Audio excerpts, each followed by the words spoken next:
Man, I tell you what, if Peacock really wanted to brand itself and like really go for it as far as a marketing ploy, like come on, you cowards.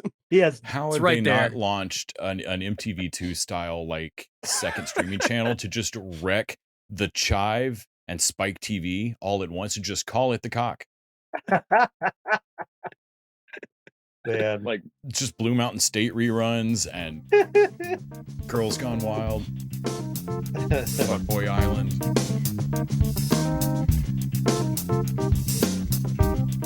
Episode 458 of the TV Dudes, recorded October 25th, 2023. Goosebumps.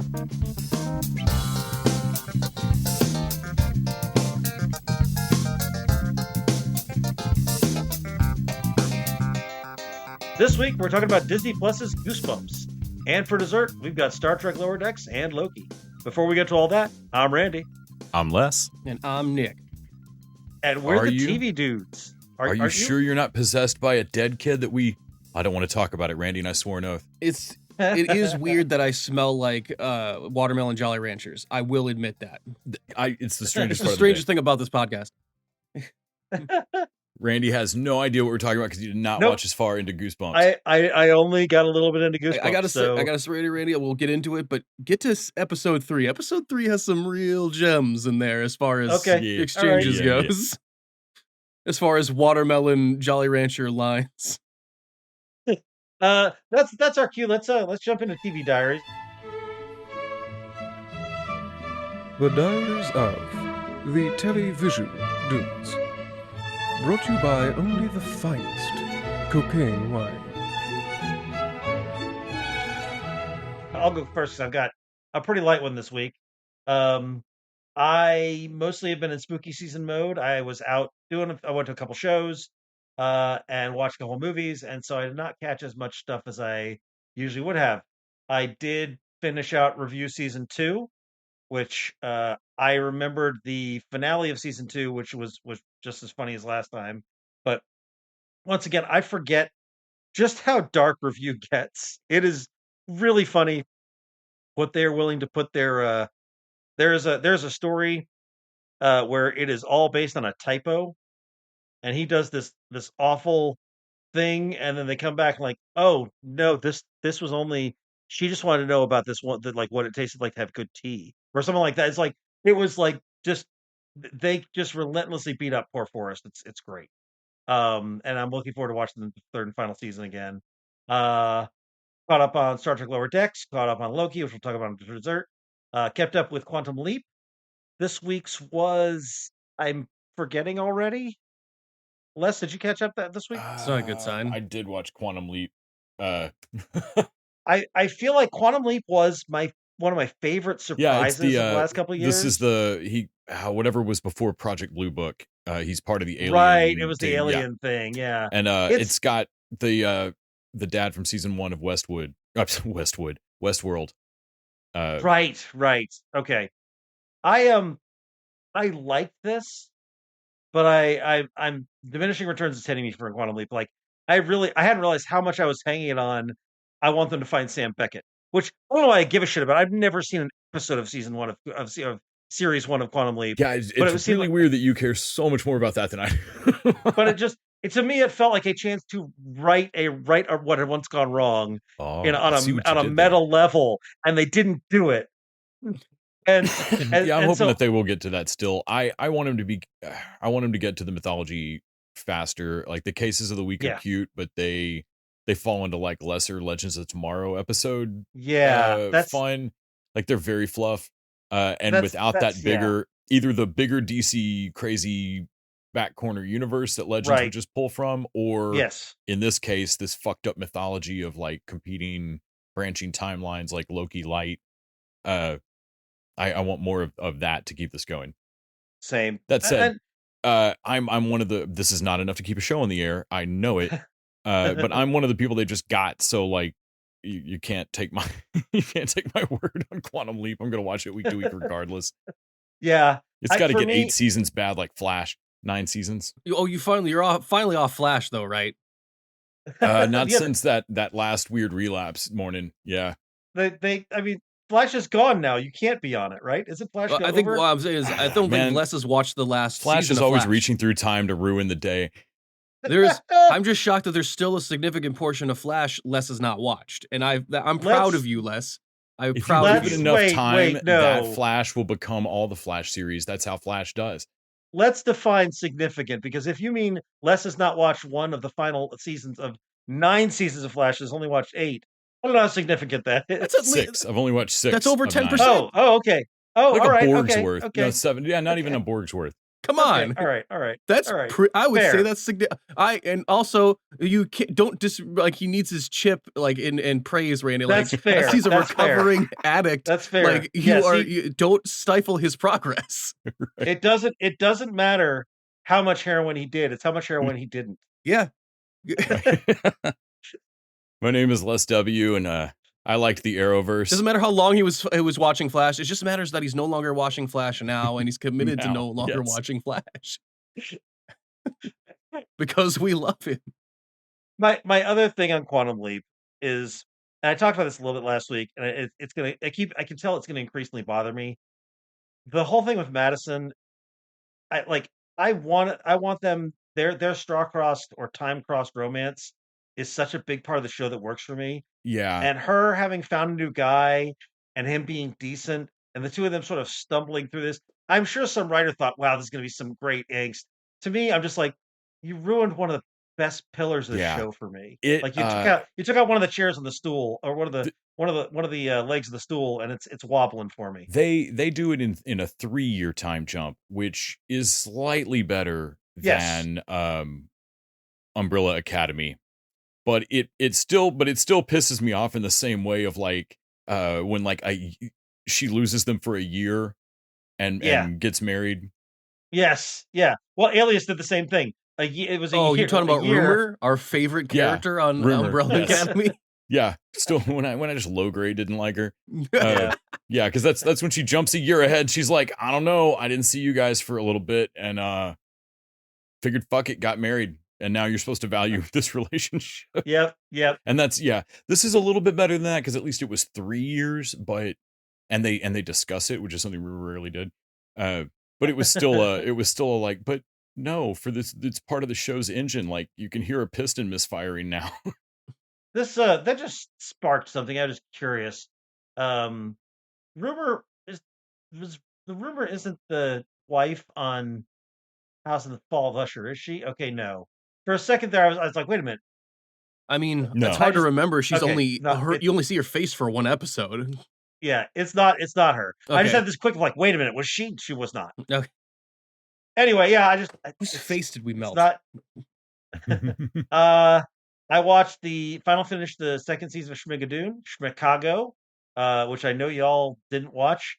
I gotta say, I really enjoyed it. Same as I enjoyed the first season of Schmigadoon. I liked all the musical stuff. I liked all the callbacks. They're never going to do season 3, but if they did, I'd watch it. And then my friend Morgan, who watched Schmigadoon with me, she doesn't really do horror.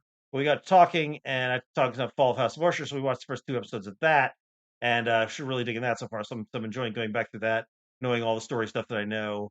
And then I watched 2 horror movies, both of which we're going to cover on our Patreon. Bodies, Bodies, Bodies, which I think is not this week. No, you guys talked about that one already. Yeah, we've talked about it before. Which I enjoyed Bodies, Bodies, Bodies. And I was like, oh, this was fun. It's a good 3-star movie. Then they got to that reveal of what started all the murders. Yes. And I'd immediately gained another star. Oh, it is really like, it's Clue level, like.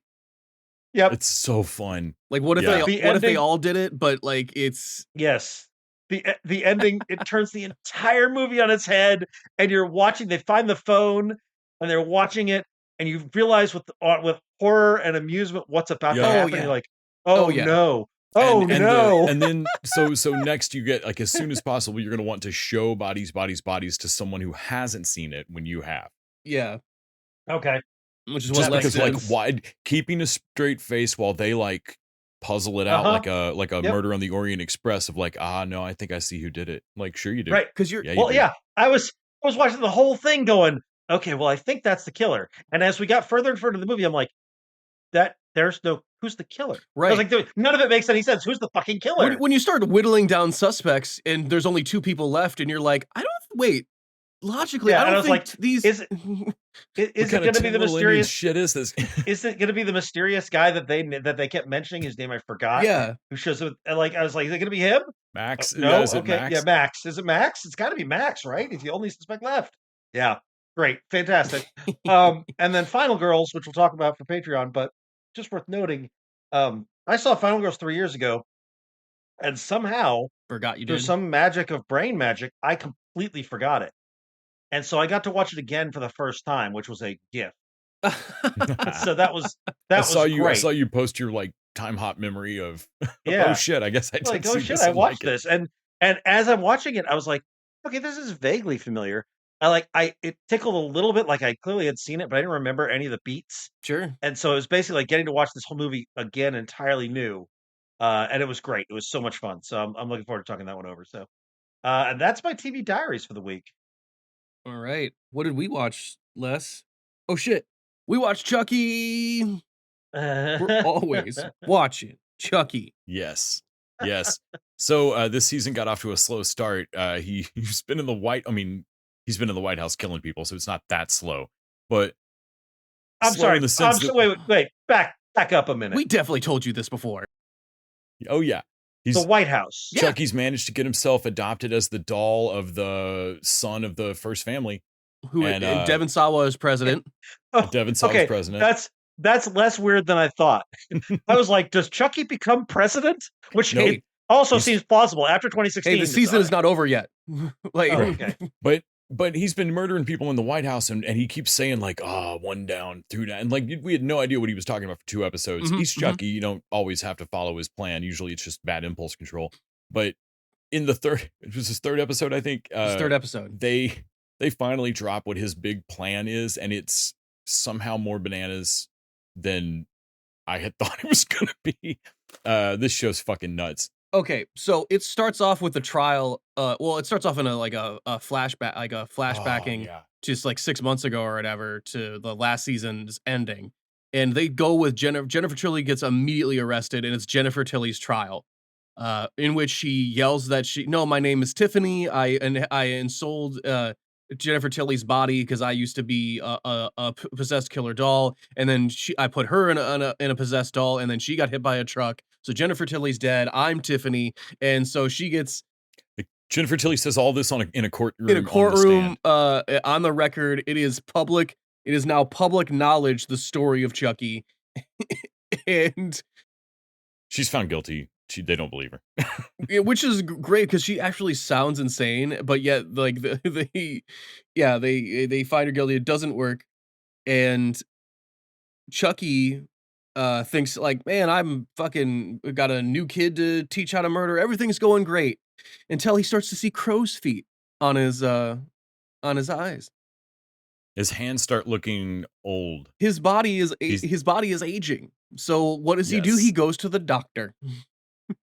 Yes. He goes to like it's like a legit like waiting room doctor's office. Yeah. Only voodoo. He's at a voodoo doctor. Yeah. There's a witch doctor. There's a guy next to him with a box that just starts to scream horribly. What is that? That's my ex-wife. And I'm like, oh my God, this is the Beetlejuice waiting room. Basically, it's the Beetlejuice waiting room. Holy shit. Damn it. Y'all stop. Don't make me watch Chucky. We're going to go. It's worth watching. So we told you last season, he was fucking with these kids, trying to kill them at a Catholic boarding school. Yeah. And the priest decided in that season the way to deal with Chucky would be to perform an exorcism on him, which kind of stands to reason. It's a possessed doll. So that goes wrong. This season he's aging. He goes to the doctor, and the doctor's like, "So you're ensouled by a voodoo spell, right?" Yeah. You worship Dumbala? Okay. You've been flirting with any other major religions recently? Like, no. I mean, I was involved in an exorcism last year. Jesus Christ. Oh, God damn it. So you got Catholic, you got fucking Christian magic in you. And one step further, you got Catholic magic in you. Like, that's it's like a stage 4 Catholicism, like it's stage 4 Christianity. And so like he can't jump bodies and he's aging and he's got to do something to prove his like. Well, because he's broken his pact with Damballa, but which, as we have established, he is that spell works every fucking time. Like, so when it doesn't work, he kind of bugs out. Like yeah, he's pretty vulnerable at this point. Also, I love that he's like, so you worship like in a doctor's office, a fucking guy just with a clipboard and no paper. So you worship Damballa like it's his insurance provider, like Damballa, okay? Yeah, that show is fucking nuts. It's amazing. So he's committing murders. He commits murders at the Amityville house, just off screen. Because he needs a place of great evil, or where great evil has been committed, or a lot of deaths have happened.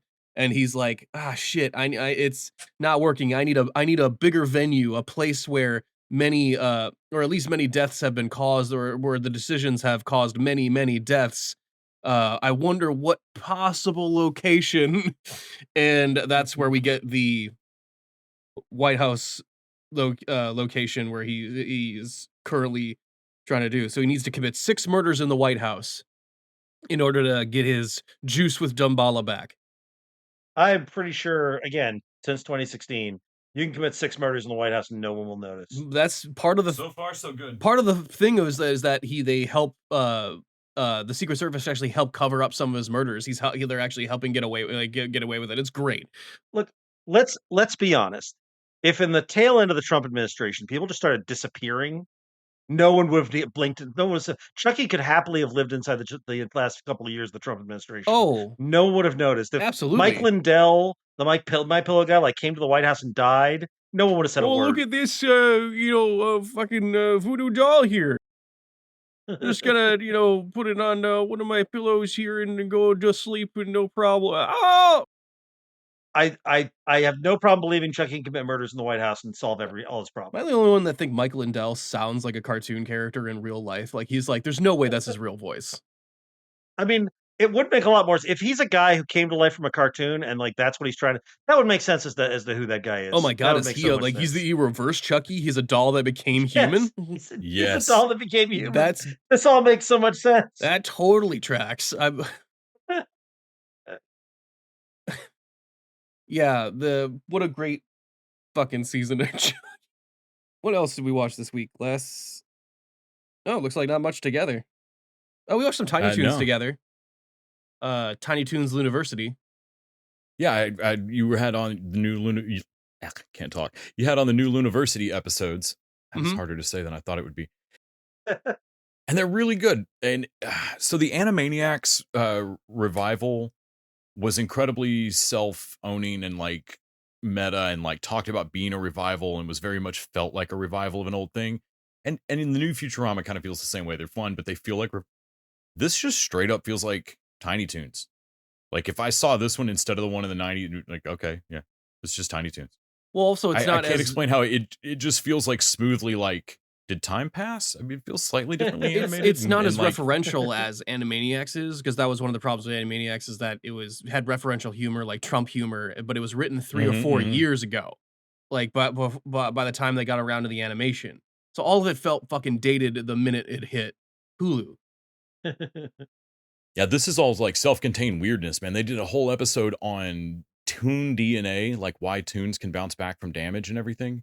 And it's weird. Oh yeah, because Ham wants to be a doctor, but Hammy can't be a doctor. Well, it doesn't really need to be a doctor. There's only a small percentage of the Toon population that suffers from non-Toon DNA, because the Toons are like basically can suffer any amount of damage whatsoever and bounce back from it because of this genome thing, which Wile E. Coyote shows Buster in a presentation, and then gets his idea of like, oh shit, if I can figure out how to nix that gene, I can kill the Roadrunner finally.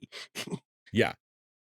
Like they go from explaining to Ham why like it's fine to want to dress as a doctor for a bit or a con or something, but there's no real medical school because Toons can't be hurt. And then this segues immediately into Wile E. Coyote deciding to like GenV style poison Toons so that he can murder the Roadrunner. What is happening?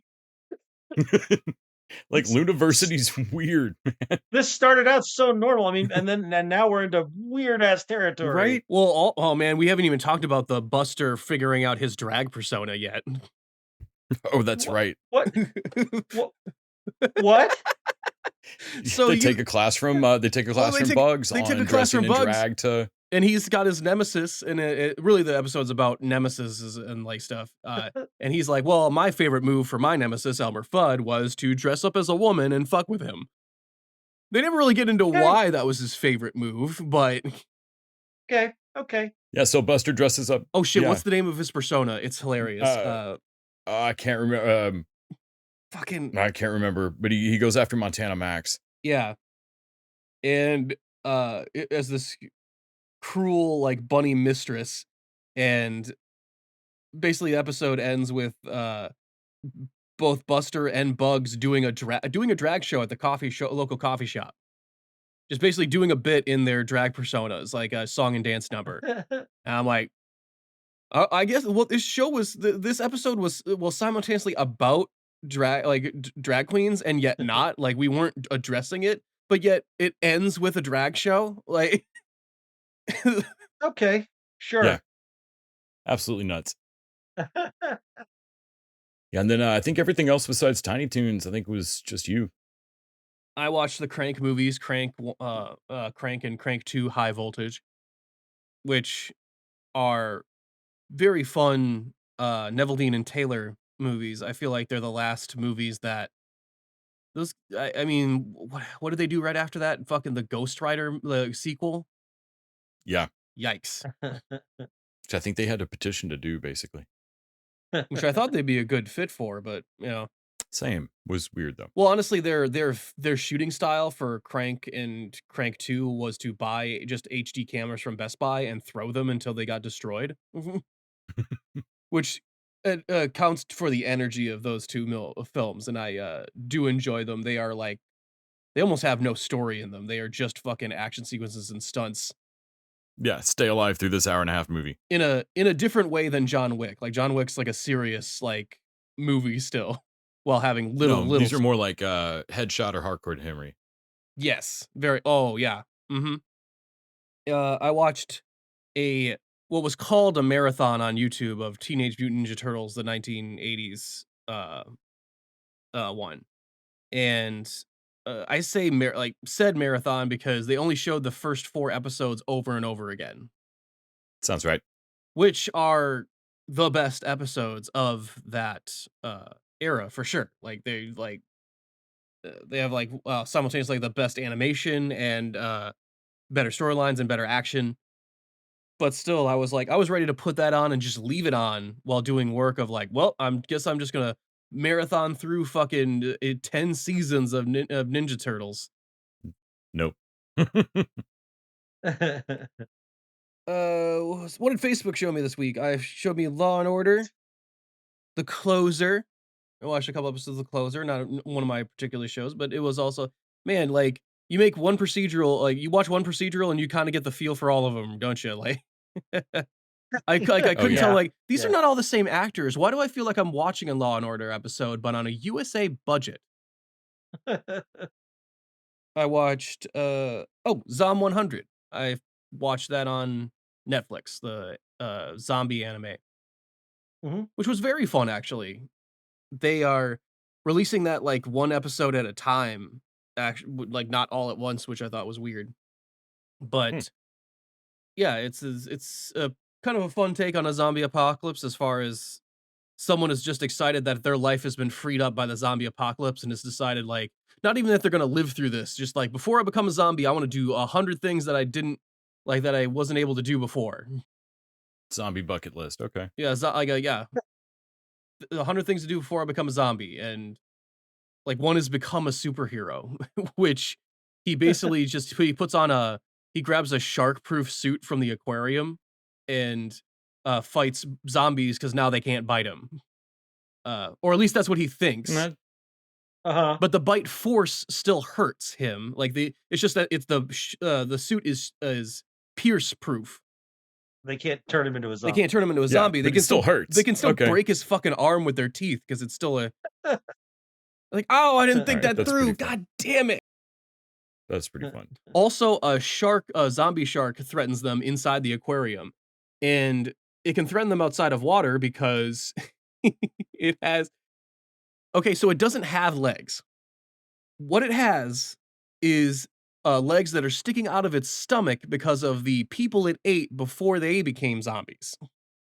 So now there are zombies in its stomach whose legs are sticking out of its stomach, making it to where it can pseudo walk like a spider. Jonah and the whale running up on the beach screaming, "Where's your god now?" Some character explains it of like what happened. Like, well, it must have eaten people. They became zombies. The zombies' feet stuck out, and they were like, "That is the fucking dumbest thing I've ever heard." Do it immediately. There's no way that is what happened. Like, okay, cool. You explained to me this six-legged fucking zombie shark that's attacking us. Just offering a reasonable explanation. I watched the couple of things that crossed over there, Chucky and Tiny Toons. And then I watched, speaking of things that only come out week to week, Upload over on Amazon. which there are 2 out so far in season 3. I know we're as surprised as anyone. Yeah. There are now 3 seasons of Upload. And I can't think anybody knew this was coming, or was anybody beating the door down for this besides people under contract for it? Like, I enjoyed both episodes. They're both fun. I watched the recap and still was like, damn, I don't remember Upload season 2 very well. Take this in the spirit that it is asked in, but season 3 of Upload. Why? Yeah. Yes. Yeah. Yeah. I told Nick, I kept thinking of the like, oh wait, no, I remember what happened in season 2 of That Was Free Guy. Okay, That Was Free Guy. Yeah. I don't remember the season at all. So that said, they've got Luds, the protester people that are mad at all the Upload stuff.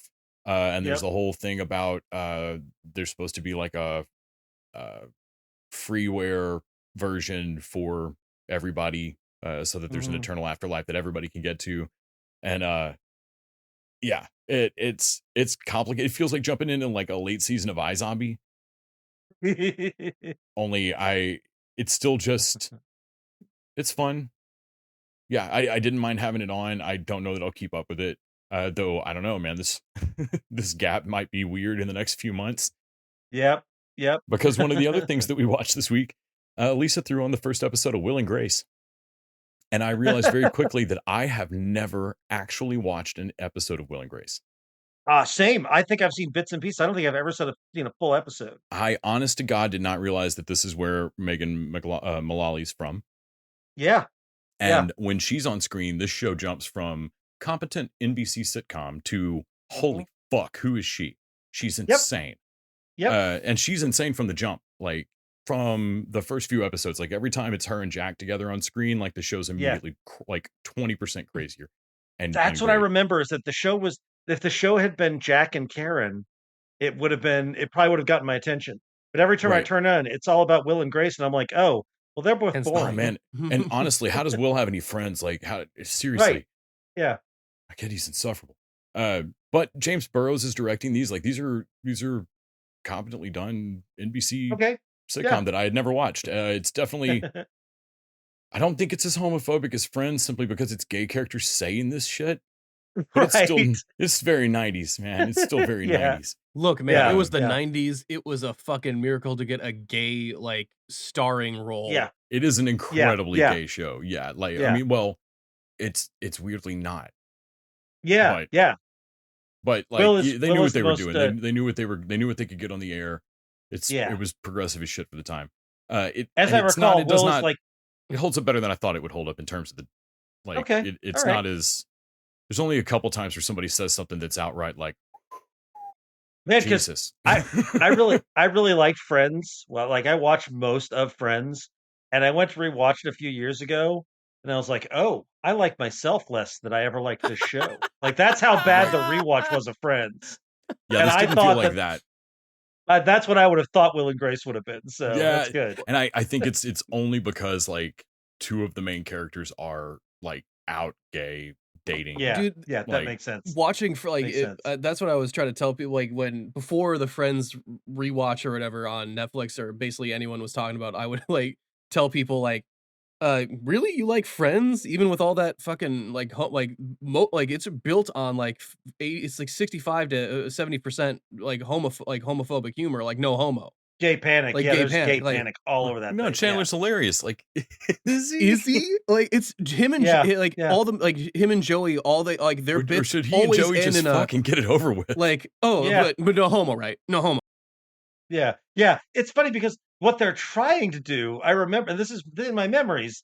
I was like, oh, Chandler and Joey are straight guys who they're really good friends, and it makes them both nervous because they're both 90s straight guys. And I was like, and that's okay, that's a little problem, but I understand it. Like they do love each other. They're showing how important male friendships can be, and that's cool. And I'm watching. That's how you like, remember it. Oh shit, no, they're terrible.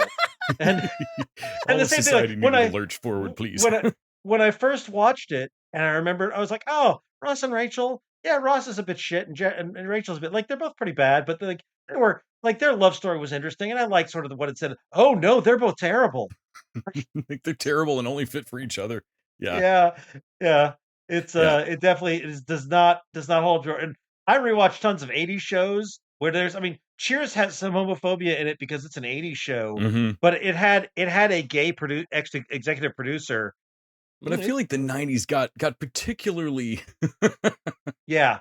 Well, that's funny because the 90s was trying to that Will and Grace, I think, advanced places to where Will and Grace walked so Modern Family could run, so that we actually could get gay characters on TV. Before the 90s, like we rarely talked about gay characters, or we token cast them as villains, or like the I remember like in the 60s, like in the 60s media, they were basically the deviants that were the cause of other crimes and whatever. But or there's like Three's Company where there was the central gag. Was that Jack is a ladies' man, but he has to Jack has to play gay, but he's such the ladies' man. Isn't that hilarious? Yeah.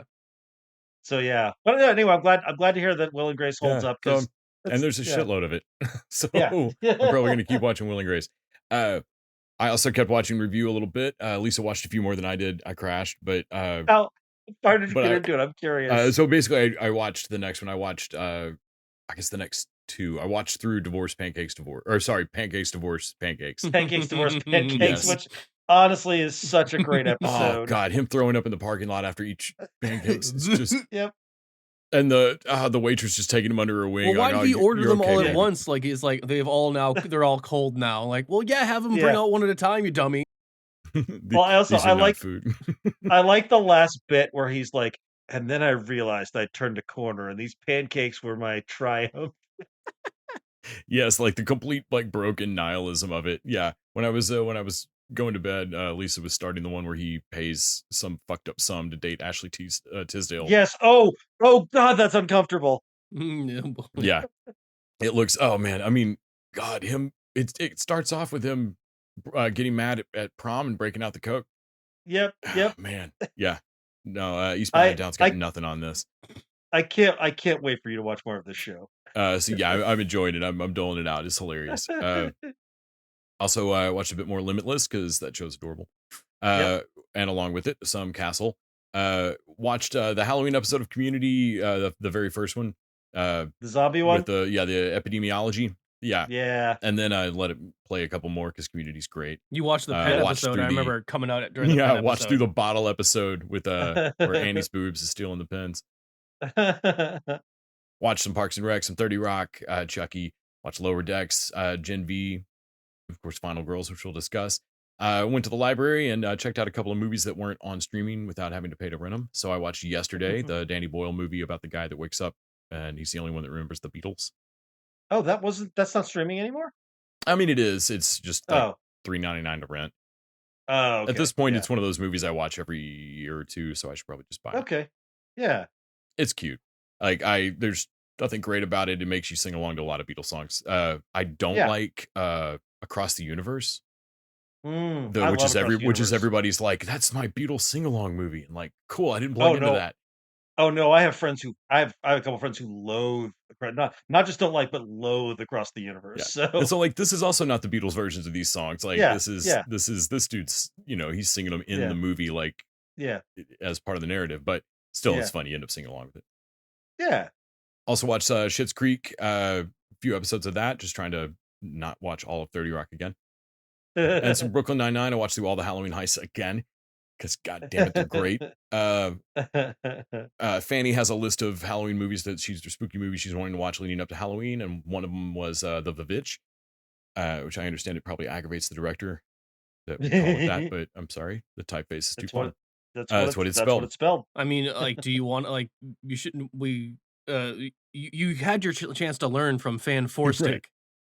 Right. Like you typed it that way, dude. Where do you stand on The Vivitch? I really like that movie. Interesting. Okay. It opens like instead of waiting the entire A24 movie to show me that the magic's real. Yes. It opens with showing me that baby's gone. It has been smeared on that woman and she can fly. Yeah. And then, like we just and then we go back to the village, then we go back to the M. Night Shyamalan village shit. But it clips along. Also, that movie is an hour 28. And all I kept thinking was, imagine how seriously this movie could be taken if it were 3 hours. Like, I mean, everybody thinks The Witch is an art. The Witch absolutely is an art film, and everybody regards it as so. But I was like, and came in at an hour and a half. Scientifically impossible. Cannot possibly be an art film under 2 hours. I swear to God, it's not feasible in the marketplace. Like, how did you do it, Eggers? I have not seen Northman or his later stuff, but I really, really enjoyed The Witch. It's like the third or fourth time I've seen it now. Northman is very much like The Witch, but with Vikings. It's a Viking art movie. Well, I just remain impressed that I think of it as a slow movie, but it really clips along. Also, man, those two little kids are the fucking worst. Man. Oh man, I'm all down for Black Phillip getting his revenge on them. Like, oh yeah, man. Hey, you know what, Black Phillip? Fuck up those kids. You deserve it. Yeah. Oh, I hate them so much. They get theirs, and she gets to fly. It's a happy ending. Yeah, it's a happy ending. It's a Disney ending, really. Like it's a Disney ending. Yeah, she flies away with her new family. Right. Girl power. I don't know if we got the message of the Vivitch correctly, but I feel like maybe not. I think so. It is the story of a girl whose dad gets them kicked out of the cult they're raising her in. Yeah. And then they don't survive the winter, but she gets adopted by free-thinking women in the woods. Yeah, that's how I read it too. I was like that. I wasn't super into the Vivitch, but the ending, I'm like, good happy ending. Well, also when the mom is like, I want to go back to the town, and I'm like, the luckiest. I mean, I realize y'all are going to starve to death, and this has all gone bad. But the best thing that ever happened to you is getting kicked out of this fucking crazy people's town. Well, he's on trial in that opening scene, and I thought he was like, oh, well, thank God he's progressively minded. They're kicking him out of the weird, like, nope. Oh, it's two branches of church stubbornness. It's the Dairy Girls moment of like, no one knows why you're arguing. He wants to be more extreme religious than the current cult. Yes. Fuck. Yes. Yeah.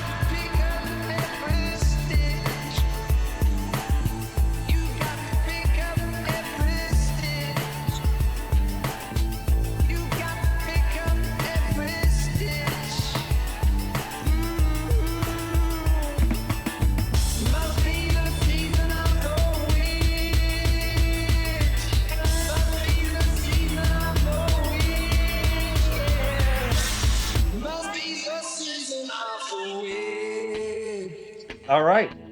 So good time to remind you that you can go over to patreon.com and go /TV Dudes and throw us a fucking episode. In exchange, we get to keep all our streaming services, pay for our hosting costs, and you get bonus content each week. This week, spooky season continues as we talk about Final Girls. All right. Let's have our main course, keeping up with the spooky season theme, and let's talk about Goosebumps.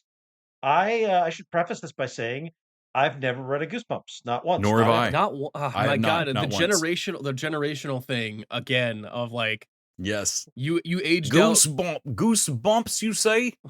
Goosebumps. Like that was the thing to read in the 90s. Like, I had an aunt who swore she could read the Goosebumps by hand. tell you future. But yeah, this is definitely takes a lot of I like that they take the influence of some of those stories, but basically retell most of it. The most lore accurate they get is Slappy. I kind of wanted to ask. I was pretty sure generationally that Nick, that you had read Goosebumps or seen Goosebumps original show, and so I really wanted to know, was this kind of invented whole cloth but a good nod, or was this retellings of episodes I just had? Were other people watching these going, "Oh fuck yeah, it's the Mask episode," and I just don't know that story. It's like when I watch the Marvel Cinematic Universe and when regular people watch it. Right. And you're like, they're doing Civil War. The Mask episode is completely different from the one I remember. Okay. It accomplishes the same goal overall, but there is a time loop episode I think I remember from the Goosebumps, but they treat it completely differently in this one. They basically abandoned it halfway through of well, he figured that out, but now he's got a new problem. Man, I was unprepared for the twist in that one, and that was the hallmark for me of almost all these episodes. They went somewhere simultaneously silly and cool with almost every one of these stories in a way that usually does not work for me. The reboot of Are You Afraid of the Dark did not really grab me. Fear Street was super fun, but kind of pissed away a bunch of its kills in the second, third chapters. This clicked for me. This was really fun. This is accomplishing what Midnight Society, was it on Netflix? Midnight Club. Midnight Club. Yeah, Midnight Club. And I'm like, okay, this is American Horror Story for kids. And it is super working for me. Interesting. I watched one episode. So obviously partly that was just there was a lot of shit going on, but it didn't plug in for me where it's like, oh, I gotta see more of this. I liked the first episode, but the first one was fun. Their teenage stuff is very CW, and I didn't care about any of the cast of kids. I should have been moved when that kid got his arm broke, but it didn't do anything to me. Yeah, I still didn't and Isaiah's a prick, I think. But as the first episode was cute, fun, Nickelodeon, this could be on Snick. Yeah. And then the second and third episodes as what I thought were just going to be another monster show of the week. Okay, now we got to do the Mask episode. I'm not that interested in it. That Mask looks okay. It dovetails so suddenly into the rest of the story. Okay. That it really surprised me. But then once the kids, once weird shit starts happening, the speed at which the kids keep looking at each other going, hey, so a really weird fucking thing just happened? Yeah, by episode 3, they are involved in the mystery and basically recruiting, as new kids are experiencing shit, they're recruiting those kids into the investigation. With the rest of the kids going, but we're not friends with them. Yeah, but they saw some weird shit too. So let's get to talking. Let's not beat around the bush. Right. And that makes for some really fun, just reactions and one-liners and rolling with it. There's one in particular. They go to the parents pretty much immediately, and then realize that can't work either. Mm-hmm. But there's some really great moments of people just straight up telling the truth. You know what? I'm not even gonna, the secrecy is really what's killing us here. And they just tell it all. And officer, I saw this, and this, and then slam, you are in the nut house. Slam cut to them in a holding cell. They are immediately getting, checked to see if you swallowed your pills. And just going, oh, fuck, yeah, that's why you don't bring up what you just saw. Really, just really odd. I was absolutely unprepared for the time loop episode is episode 3. It's my favorite one.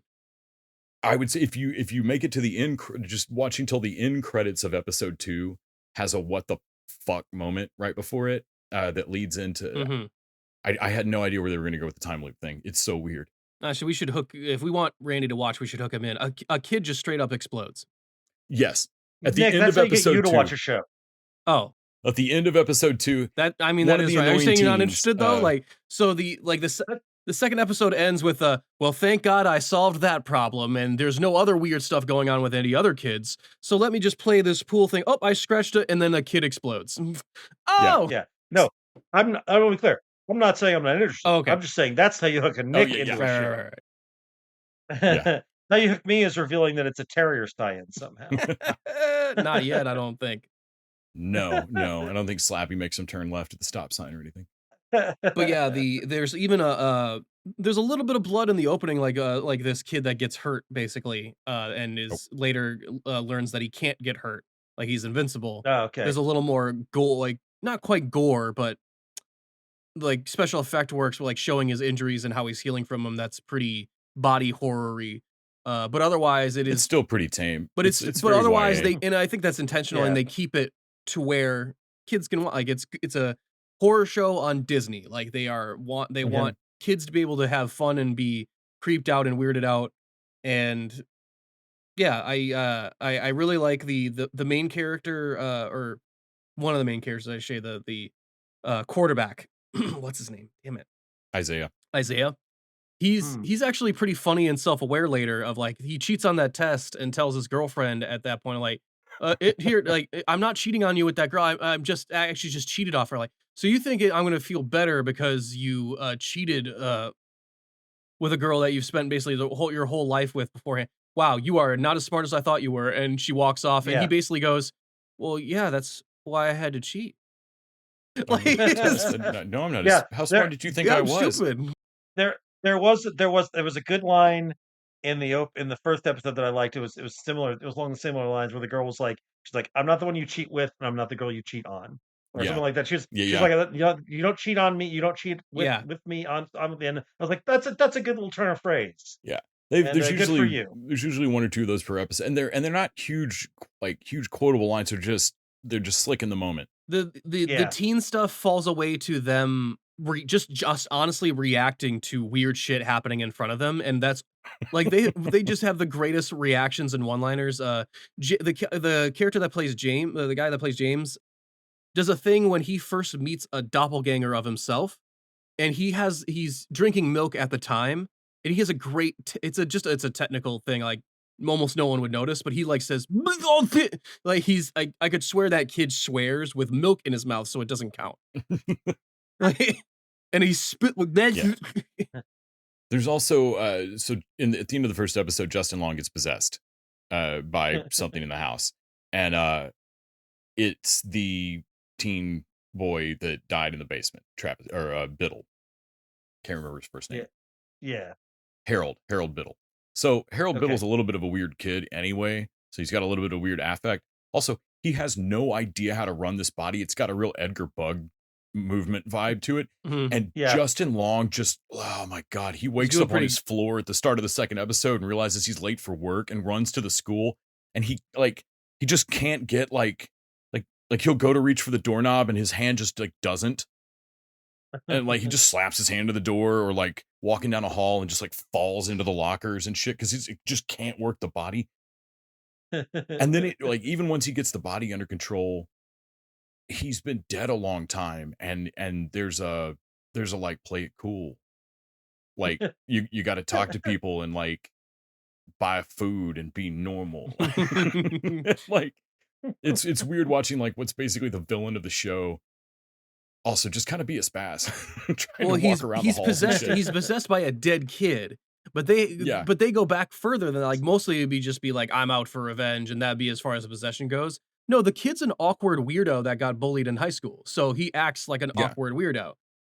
Yeah, like the kid's really I mean Harold Biddle's terrible and does a lot of freaking terrible shit, but also he's really under the sway of that stupid ventriloquist dummy. And that's what I love that throughout the episodes they're teasing throughout like the end points and stuff of like finding the case with the hat in it and then an eyeball, and it's like, we'll get you together, my friend. Like, where is he? And I'm like, oh shit. I'm like as a kid, so the Goosebumps it was a fun show with great special effects and gooey shit, right? It wasn't really scary except for one episode, and that episode was the Night of the Living Dummy, which was Slappy. That episode actually terrified me as a kid, and Slappy has the ability to actually have like summon a spell, not unlike Chucky, but instead of transferring himself into dolls, he can make other people dummies. But not in the way, like, not actual dummies. He dummifies them in a way that I can't describe, but it is honestly horrifying. It seems a fate worse than death. There are things in this universe worse than death. Please just kill me. Don't let this doll turn me into a fucking dummy. Yeah. I would highly recommend this show. It flies by. It also cliffhangers like a motherfucker. I hope this is the first half of the season. I think it's the first half of the. It does not feel like they already have done or something. Because God. Yeah. I mean, in the I guess we're still in the year of nothing ends. It's still 2023. Right. That's they're like, oh, no problem. We'll just get the rest on Halloween night of 2024. God damn it. Somehow they knew everyone would be primed for it. Yeah. Coming Halloween 2025. Don't you mean 2024? I do not. I do not mean that. All right. Let's have dessert. Let's talk about Star Trek Lower Decks, which admit we're the two desserts this week. It's still dessert. Like cake is always cake. It's always good. But I thought both episodes this week were a little underwhelming. And I thought the Caves episode. I can see what you mean about Lower Decks, but we got to talk about Loki in the Missed Minutes episode. But yeah. So this was the episode of the week episode, and they were making fun of that, but it didn't quite land for me. Well, they're doing the same thing of like how we said they were taking advantage of like showing Ferenginar and stuff since you're in animation. They're basically now poking fun at the fact of like, oh, it's caves. Why do all the caves look the same? And I'm like, well, because that's an easy set to build. Right. Yep. And so they're just using it as a narrative storytelling device. And really, honestly, I was like, one of the things I was disappointed was like, it was interesting team ups that we had not seen before. Like, just some random dude that I think we've seen in 2 other episodes that was with Boimler, the conspiracy theorist, and then Rutherford teams up with Tavana, the cat doctor, yeah, and that was a pretty. I think that was my favorite story out of that, of the raising a baby together. Yeah, it was. There were cute bits in this, but no T'Lyn. This season's been firing on all cylinders, and this was a weaker episode. This reminded me of an earlier season episode. Mm-hmm. Yeah. Where's my T'Lyn? I did enjoy them continually shutting down Tendi for like, no, that's not a cave story. That's a turbo lift story. Do you not understand what kind of bottle episode we're doing here? Well, they are, because it's still Star Trek, so the stories they're telling are leading them to the next part of the solution that they're trying to figure out. Right. And I do love that the cave ends up being sentient at the end of like, no, I must hear the Green One's story. I want to hear the Turbolift story. And even then afterwards, it's still a, what was it, Vendorian morality test. It's a morality test. Yeah. This one felt at once like too episodic, and yet the references they're making are real inside, but like deeper than even I go in Star Trek. I'm like, is that a real race? Is that a thing that happened? I don't know. This week Lower Decks lost me a little bit. I mean, I still enjoyed it, but it definitely didn't hit the levels of where it's been. I think this week we're supposed to get the reveal of the ship, of like what.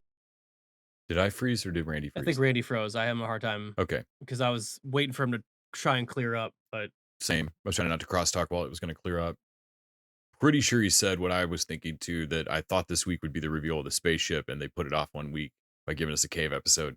Well, yeah, and it's and they wrote that cave episode because they could drop it in anywhere. Like that could pop in anywhere, any mid-season. And it definitely feels like that too. But I love a good bottle episode. I love the second episode of the Clerks cartoon, the bottle episodes, and can only reference even the Delta Shift. The Delta Shift story, I thought furthered the story with them and Delta Shift, which was like the heart of the conflict of like, now that we're junior grade officers, we're off doing our own adventures and like not immediately sharing things with one another. And I'm like, Jesus Christ, guys, that's just like, moving around like in your like you're still deeply friends. You're still on the same ship. I think we've been spoiled this season with story progression though, as far as like everything kind of been tying in. And I swear to God, like T'Lyn is my new favorite thing on Lower Decks. I want T'Lyn in every episode. Every episode we go, it's like King Shark on Harley Quinn. Every episode we go without her, I distinctly notice and am keeping score. Right. Make her part of the gang, God damn it. Right now. It's not that I'm missing her. I'm taking note and like I'm noting this down to hold against you later. What up? Hey. So what's going on? Fuck. God damn it. So what's happening with this thing here, I'll explain it. Like, now tell me that isn't a TV episode of like, so it's the Gen V of Soldier Boy. So the one thing I need to tell you that you can't do a boof. Oh, it's too good. Oh shit. You know what? Well, Randy's trying to figure this out. We should talk about Gen V. We didn't talk about it in TV Diaries. Yeah. But yeah, fucking Gen V this week, dude. So we actually figure out like the full fucking plan of the woods, and that it actually goes further than the creepy doctor they think they're going out to kill. Yeah, man, she's about to take down Vought. Well, the Mindscape episode itself is very interesting, but also how, when the side story going on concurrently with it is all of a sudden gets way more interesting at the end of like, because I was wondering what her plan was, the principal, whatever her name is. Yeah. And I was like, well, she's trying to hide this from Vought, but why would like Vought wants to control the soups, right? Like this, like hiding the woods, like they know about the woods, but I guess I was thought like maybe she's hiding her mistakes, like she's afraid they'll replace her. Right. But like, no. you know, general like corporate espionage stuff. And then the last seconds of this episode hit, and she asked like, "Can you make it contagious?" And I was like, "Oh nope, this is bigger." Nope, you want a world without soups. You want So she's gonna pull off Butcher's plan in a way that he couldn't have. Right. Honestly, Butcher should not know that this is an option. No, because it'll kill his kid and he will kill her. Honestly, me knowing it's an option, even as an audience member, as like a more moral relativism, I'm like, no, I know she has to be stopped. Like soups have to be stopped too, but she has to be stopped. But yeah, she's about to kill so many people. But like, even I'm thinking to myself, like, we're gonna lose the Starlights and the kids we like in this show. Just gonna lose the Homelanders and the. But also, we're gonna lose the Homelanders and the psychos that are like threatening our world. I'm like, I don't know, man. This is, you're putting me in a bad position. Like, I would say I wouldn't want to be the one responsible for that button. You know what I'm saying? Like, I mean, it's just dangerous research altogether. Like, but at the same time, you could see it. Man, I could see Vought funding it to a point, but now I'm not sure that Vought funded any of her stuff. Well, I can see Vought funding a method to like they already have the temporary VPOW. That was the end goal. Like that's the perfect solution. But you also have a bunch of people that have it permanently as kids, like a whole generation's worth, multiple generations worth of soups. So how do you control them? And that's what the disease is. And what Vought would want would be a specifically non-contagious way for they would them want to be walk targeted. up to walk up to Homelander at an event and sneeze powder towards him, or just gas a room. Because it won't hurt any of the humans in it. Just make sure he's the only soup in the room. But like you could targeted assassination of soup. Yeah. But what she's talking about, man, is fucking Gen V aside. Gen V aside. Gen aside V. Genocide V. Yeah. Is that what Gen V has stood for this entire time? Oh my god. Oh my god. Yeah, I mean, I say this in a show where somebody got their dick exploded last week. This is dark, man. Well, the doctor was like questioning her, like, "Hey, see if you can make her sicker," and he's like, "What? We've won. It's perfect. Like it's a culmination of all my research." And when he comes back, like, "I'm so sorry, I did not know she was," and the look on her face, good credit to that actress. I was like, this is exactly what she was hoping would happen. And he's freaked out of like, I killed a very expensive lab rat. Well, yeah. Well, also it was that the dosage was like, dude, I only upped the microbes or however you fucking judge a just virus. A little bit. Like the margin of error between you're sick to you're dead is now canonically very small. Right. Which I think is smart to do. So because we're gonna have to get rid of this. Like I think 2 or 3 shots of the non-contagious regular one probably would kill somebody. Yeah. Mm-hmm. Like 2 doses. Yeah. I think it's a goddamn again. It might actually be a better story than The Boys because it really is. It's existentially fucking crazy while also being petty teen, hey, don't you know that that's 3/4 of soup? And it's all the stuff that made The Boys work, just it's a world different. It's a supervillain plan. Like, it's a world-ending, let's kill all the heroes plan that doesn't feel world domination-y because it feels like the corporate extension of another control program. It feels natural and well, it has a real when all the victims of superhero collateral damage hire the Punisher to kill the Marvel universe. Yes, yeah. I feel like that's when they're going to reveal in her story of like, you're all. She hates them. Yeah. Even the good ones of you, and like we'll mark what we think of as good. Even our like I like the kids we're following now, but you got to admit, like, oh yeah, Jordan kind of sucks. Like, yeah.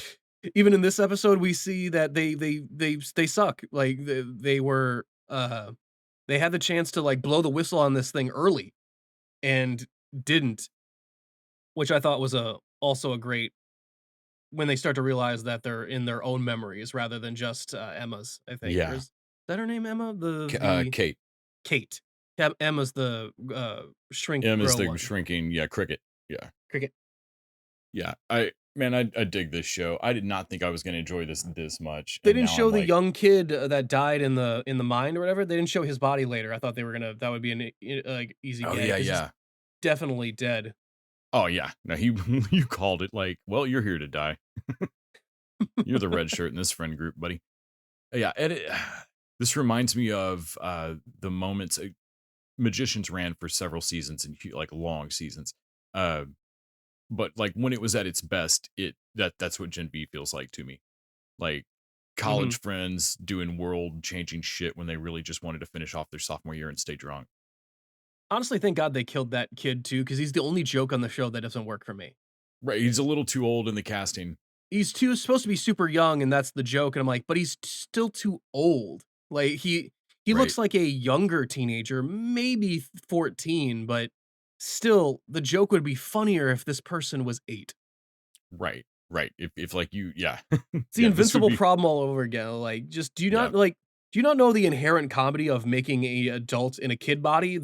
It's like all you have to do is make them smoke a cigar, and that's hilarious. Looney Tunes knew this. Like I'm thinking of Baby Huey from like Who Framed Roger Rabbit. That's just inherently funny. Have a toddler fucking sucking on a stogie, down a fifth of whiskey, and call me a bitch. Looks like he texted. Yeah, it might actually be his router or something. Yeah. All right, we should probably just. Should we? Yeah. Well, he wasn't down for Miss Minutes anyway. Fuck, whatever. So Nick, did you send your sentient AI with a crush on you over to destroy Randy's network so that he couldn't? Well, I'm sorry that Randy couldn't join us for this last part of the TV desserts, but Miss Minutes here has just decided that we can't have any of his negative attitude. Bless his heart. And that is still not the weirdest accent on this week's Loki. So this week's Loki gets into Victor Timely. We finally see a Kang variant, which is a clip. A clip of this was in Quantumania. But I don't think we heard him talk. We did hear him talk a little bit, but it was like a presentation voice. Like... All right. Oh, Randy's defeated Miss Minutes and got his network back up. Ah, darn! I thought I had him licked. Well. Yeah. Okay. Back.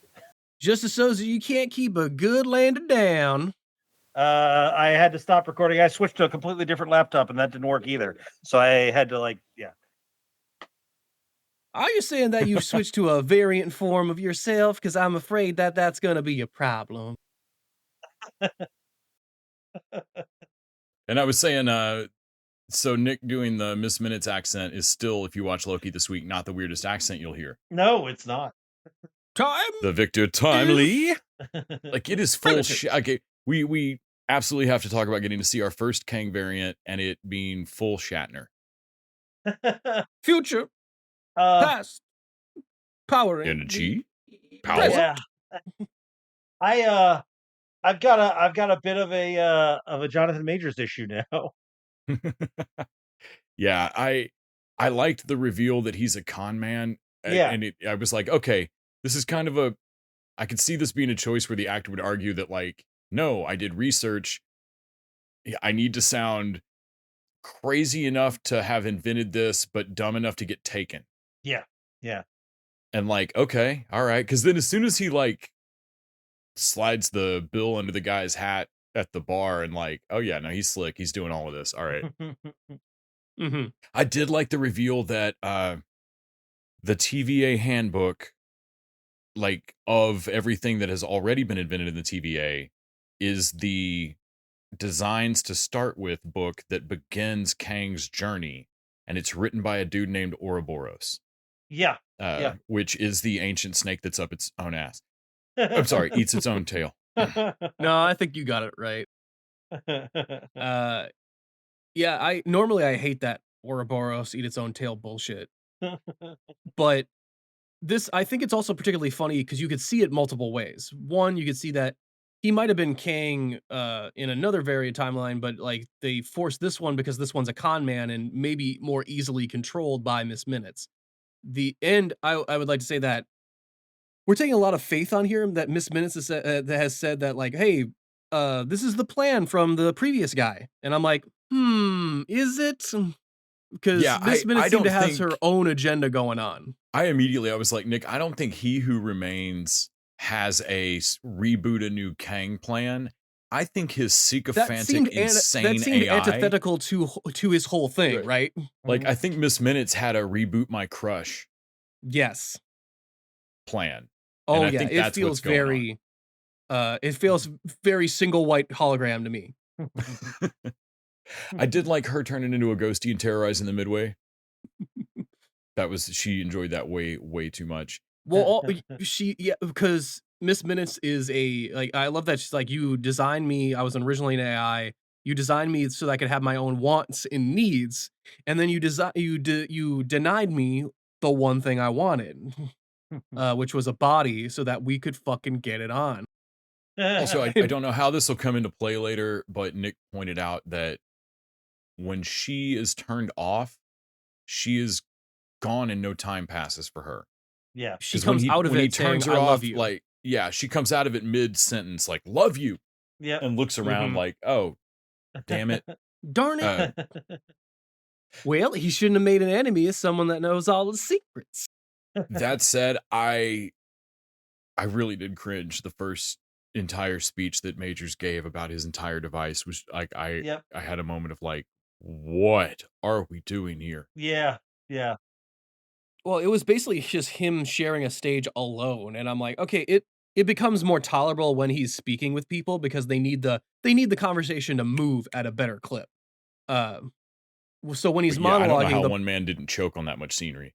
When he's monologuing, the pauses are insanely long in his speech patterns, and then they shorten up when he's talking with other people because we need to keep the scene moving, guys. And I appreciated that. I think this week part of what got me part of it is Jonathan Majors. I'm just deeply uncomfortable with at this point. It'd be like Louis C.K. showing up. I'm like, I just can't. But the other thing, I mean, we're at the point where he seems to have beaten the original what was it, assault rap? Beating the original girlfriend, is that what you're gonna say? Yes. That allegedly. I guess we should say allegedly now because I think they threw the case out. Yeah. And barring more people coming forward. I thought 2 more people had come forward already. I thought those were his college friends that were saying he was a dick. All his friends are saying at best he's a dick.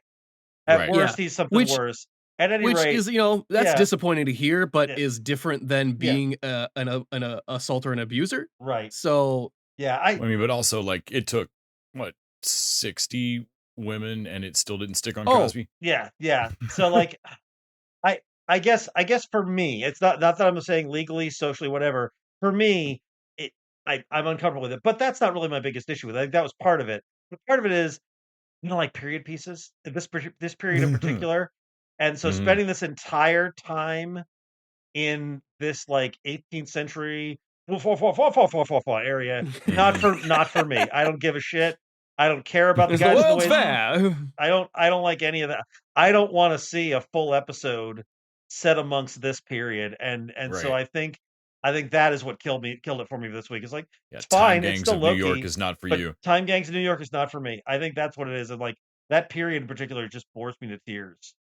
And I think that's what did it for me. I do think the longer they go with Sylvie just running around trying to kill, like the more selfish she looks to me, and it's I think we resolved that in this episode, though. She did finally come around, but man, when she first appeared this episode, Nick and I were both like, oh, come on, lady, you started this though. Look, I'm a little sick of you stopping us from fixing the problem you created and then bitching at us for not having solved it. Yeah, I mean, you get it where she's like, I thought if I killed enough people, it would solve the problem. And it's like, well, that actually I hear where you're coming from. So does Loki. Yeah. Well, and then I finally, someone sat her down, which was timely. The Kang variant was like, hey, you don't know what's in my heart. You're punishing me for a thing, a future, and not even a future version of me did, another timeline version of, like, we don't even know if he had the same past as me. Like, and I know you specifically don't want to be punished for your variants. Yeah. And you specifically were mad about getting pruned off of because of you violating a thing you weren't supposed to do. So like you can't be doing this. Like, and I was like, okay, it took a little longer than I wanted them to get there, but Sylvie's finally realized that, like, hey, so if you're gonna go around and kill all the Kangs like forever and in perpetuity, you're the new Kang, right? Yeah. That's basically your job now. Yeah. So my craziest called shot theory on where we might be going with this, only because Marvel generally cannot resist making somebody some deep cut of something out of the comics. Yeah. Is she going to get a body? And if so, is it Jocasta? Oh man, that I don't think it's likely, but it'd be awesome. Like if Bride of Ultron is her. I honestly think Miss Minutes is a great enough character on her own that I wouldn't actually, like, man, this is one of the times where I'm like, nah, I wouldn't reveal her as being another thing. I mean, no, I want her to be Miss Minutes. Yeah, I don't want her to do that either. Yeah, that's hard to resist in an MCU property. I think of like, oh, that's and it's I don't think it'll happen because it's a great idea necessarily. I just think it'll happen because it's right there. Someone in the office will point it out. Let me put it this way: I wouldn't be mad about it just because it's a cool origin for Jocasta, and the same with a lot of the MCU origins are cool. But I would be sad to lose Miss Minutes, who I think is one of their great original characters. Only if I'm only okay with it if they keep Tara Strong. Yes, she's got. And that's honestly just because what I really want deep down is the kind of DCU that would give me a Metal Men movie. You know what? I bet James Gunn might build that DC. That seems like something right up his alley. I think he might. I don't know that it'll be the one I want, but like there is honestly, that is, I could see that happening. Just to have Platinum hitting on a yeah. But yeah, it was a solid episode. Like I said, I think this may be specific to me, but it was a weaker episode for me because of a couple of things specific to me. Sure. Yeah, I don't know, unless anything like, I'm surprised Marvel went forward with Jonathan Majors myself, considering, like, sure, everything seems quiet now, but there's always the worry of what will come out later, you know? Yeah. And I would always argue of like, I don't know. I'd play cautious with it and just like, but especially when you know that they will just like cheatle you. Yeah. like, I mean, they can just like, oh, were you Rhodey? I don't remember that. It's a power move that the fuck on. It's a power that I think they flexed early, but don't actually want to like use a lot. Like, we will replace you. We like our whole thing is based off of extending continuity, but don't take that the wrong way. We will fucking replace you. I guess somewhere in that new MCU book, they talk about like why Tom Cruise wasn't Tony Stark, and it's exactly the reason you think. At the time, the MCU did not have the money to even make Tom Cruise sit down for a meeting. And thank God. Right? Yeah. So like that, it was one of those like I know we got this covered type places have to grab for like the clickbaitiest headline, but I was like, it's exactly what you think. Yeah, of course they were broke as you. It's that same problem with Iron Man. Like people want to assign like the juggernaut that is the MCU now. Well, I think we've had Disney MCU so much longer now that it's basically the MCU, but we got to remember that the phase 1, I think, until about middle of phase 2 or something, they weren't Disney. They weren't hadn't been acquired by Disney yet. Natasha was not yet a Disney princess. Sure. The Dark Red Room. story. All right. Well, I think that'll wrap it up for us this week. Thank you, Nick. Thank you, Les. Thanks, Randy. Thanks, Nick. Thanks, dudes. Thank you to our listeners. Thank you to our patrons. Remind you to go to patreon.com/tvdudes and throw us that $1 an episode. Listen to us talk about Final Girls and just so much else. And until next time, TV Dudes, out! Out? Out! The TV Dudes is an independently run podcast out of Austin, Texas. We are exclusively listener-supported. If you'd like to help us out, go to patreon.com/tvdudes. You can also find us on Facebook, Twitter, and Instagram at TV Dudes. All the music for our show is done by our friend and original TV Dude, Gregory J. Amani Smith. To find out more about us, go to thetvdudes.com. I'm Randy Lander. I'm Les Weiler. And I'm Kyle Scott. Thanks for listening.